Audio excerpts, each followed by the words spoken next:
You are sitting on your meticulously vacuumed living room couch, completely exhausted by the sheer mental weight of modern parenting.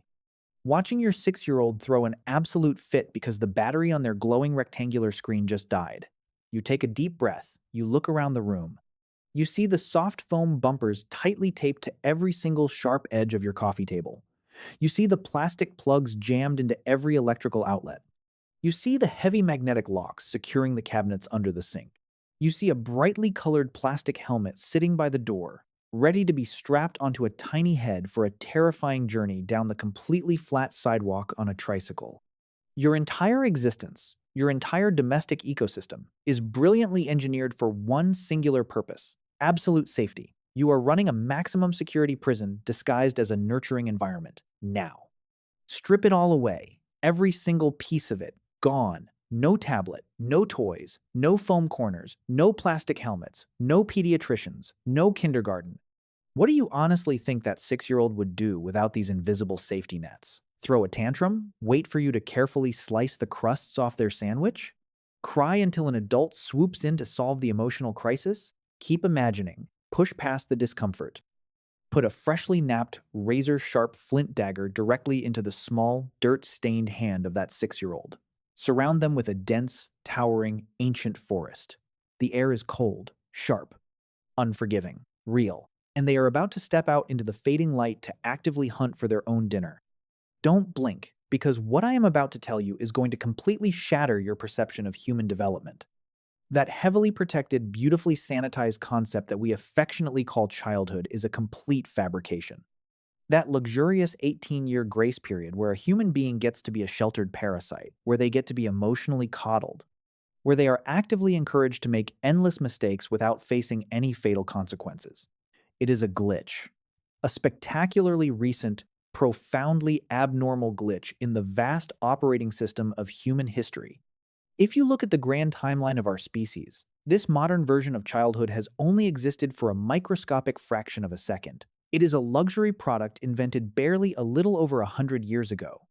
And the 99% of human history before that, there was no such thing as a child. There were only miniature adults. Our ancient ancestors simply did not have the extravagant luxury of time.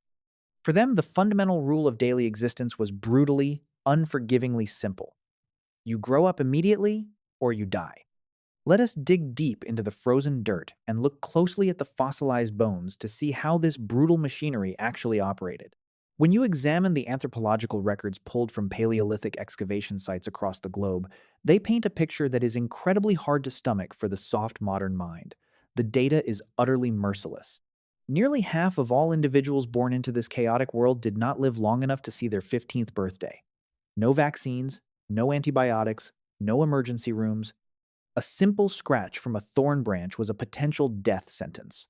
A mild winter fever was a lethal predator. A fractured ankle was the absolute end of the line. Nature ran a relentless, terrifyingly efficient filtration system, violently tearing away the fragile and leaving only the most physically resilient, hyper-vigilant versions of humanity to carry our genetic code forward into the unknown dark of the next generation. If they somehow miraculously survived past the age of 5, they were no longer toddlers.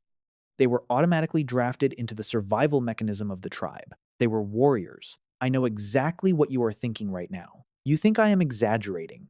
You think they must have had moments of innocent joy, or simple toys, or playful games to pass the time under the ancient sun. Oh, they absolutely did. But there is a dirty little secret here.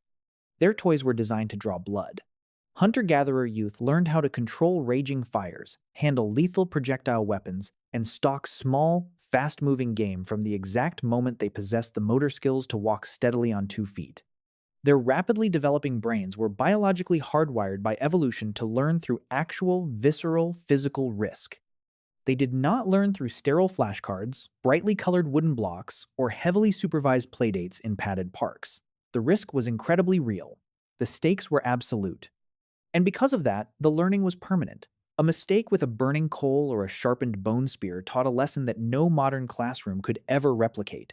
They were never treated as the delicate center of the universe like modern offspring are today. Modern archaeology proves without a shadow of a doubt that ancient toddlers were actual, functioning, necessary working gears in the relentless caloric machinery of tribal survival. While the fully grown adults were hunting massive prey or defending the territory, these miniature adults were working themselves to the bone. They gathered massive piles of heavy firewood. They spent grueling hours foraging for hidden tubers and bitter berries in the dense brush.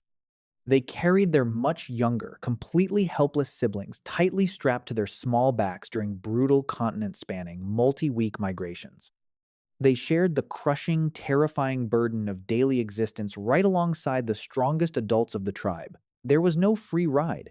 Every heartbeat had to earn its keep. So what exactly happened?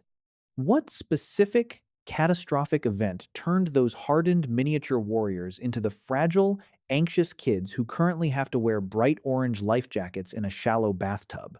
The villain of this story is not some abstract philosophical concept. It is the agricultural revolution, and right on its heels, the grinding, smoke-belching gears of the Industrial Revolution. When humans first started driving wooden stakes deep into the earth to build permanent fences, we made a fatal mistake. We stopped moving. We chained ourselves to the soil. In that pivotal, tragic moment, the youth were fundamentally transformed. They went from being incredibly capable, free-roaming, respected members of an egalitarian tribe to becoming nothing more than cheap, captive labor. They were biological farm equipment.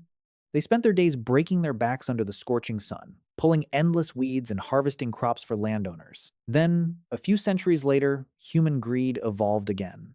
Those same children were violently shoved into dark, suffocating, collapsing coal mines during the peak of the 18th century.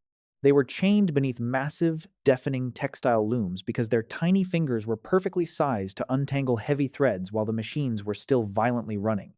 The physical exploitation became so incredibly ruthless, so undeniably horrifying, that modern society eventually reached a breaking point. We had to create an extreme, panicked overreaction to wash the blood off our collective conscience. We pulled them out of the factories. We pulled them out of the mines. And we locked them securely inside a brand new, highly sanitized, legally mandated concept called a safe childhood. The heavy iron cage door officially slammed shut in exchange for absolute, guaranteed physical safety. What did we actually take from them? Their instincts. Do you see the profound, devastating irony in all of this? Thousands of years ago, they faced the razor-sharp claws of apex predators. They faced the creeping hollow shadow of winter starvation. They faced the unforgiving random brutality of extreme weather events that could wipe out an entire generation in a single night. But despite all of that terror, their developing nervous systems were entirely free.